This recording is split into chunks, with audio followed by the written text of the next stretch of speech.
It was a stormy night. The city lights flickered in the distance, and thunder rolled across the sky like an omen. Ryan Malhotra, a single father and one of the youngest CEOs in the country, was driving home after another long day of endless meetings and silent loneliness. His life looked perfect from the outside: power, money, respect, but inside, he was empty. His wife had passed away 5 years ago, leaving behind a daughter who was the only light in his life. He had buried his emotions under contracts and boardrooms. But that night, fate had other plans for him. As he turned down an empty road, he saw something, smoke rising in the distance. At first, he thought it was a small fire, maybe a car breakdown. But as he got closer, his heart froze. A car was engulfed in flames, and through the shattered glass, he saw something no human should ever see: a woman, a bride, chained inside, struggling, crying for help. Ryan's instincts kicked in. He slammed his brakes, jumped out, and ran straight into the fire without thinking twice.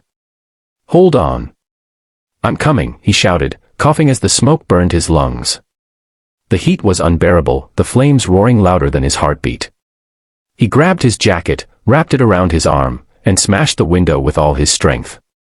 Glass shattered, sparks flew, and the woman's terrified eyes met his, pleading for life. "Don't give up," he yelled. Her wrists were bound in metal chains, and the sight filled him with rage. He pulled his car wrench from the trunk, using all his strength to break the lock. Every second felt like eternity. Smoke thickened, the car's fuel leaked, and the fire was spreading fast.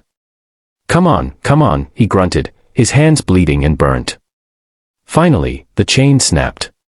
He pulled her out through the window just seconds before the car exploded behind them. Both fell to the ground, coughing, gasping, alive. He held her in his arms, her wedding dress torn, her face covered in soot but her heartbeat steady. She was breathing. "You're safe now," he whispered. But deep inside, Ryan knew this was just the beginning. Hours later, at the hospital, doctors said she'd survive, but she was in shock. The police had no clue how she ended up chained inside a burning car. "Maybe a kidnapping," the officer said.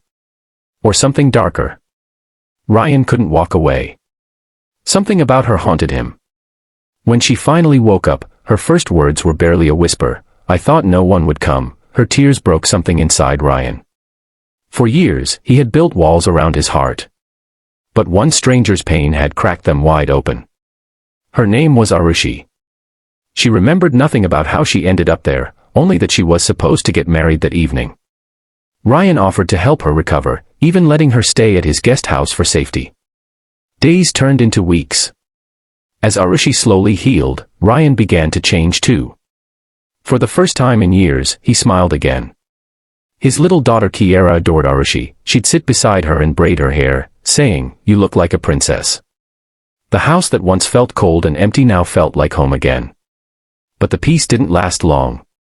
One morning, Ryan received a call from his lawyer, and what he heard shook him to the core. Arushi wasn't just any woman. She was the daughter-in-law of Ryan's biggest business rival, the same man who had tried to destroy Ryan's company years ago. Everything started to make sense now: the kidnapping, the chains, the fire. Someone wanted her dead, and maybe, saving her had just made Ryan the next target. But he didn't care. For the first time in years, he felt alive, and he was ready to fight. That night, as he looked out over the city skyline, Ryan realized something. Life had thrown him into the fire, literally and emotionally, but from that fire, he had found purpose again. Sometimes, the worst moments are what lead us to our greatest strength. He turned to Arushi and said softly, "You didn't just survive that fire, you brought me back to life." She smiled faintly, and for the first time, their hearts spoke without words. The story didn't end there, it had only begun.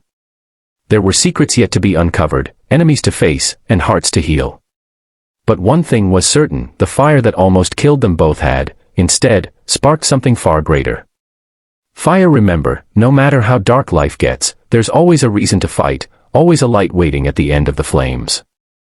Backhand index pointing right. If this story touched your heart, make sure to like, share, and subscribe, because more inspiring real-life stories are on the way, stories that remind us that heroes aren't born, they're made in the fire.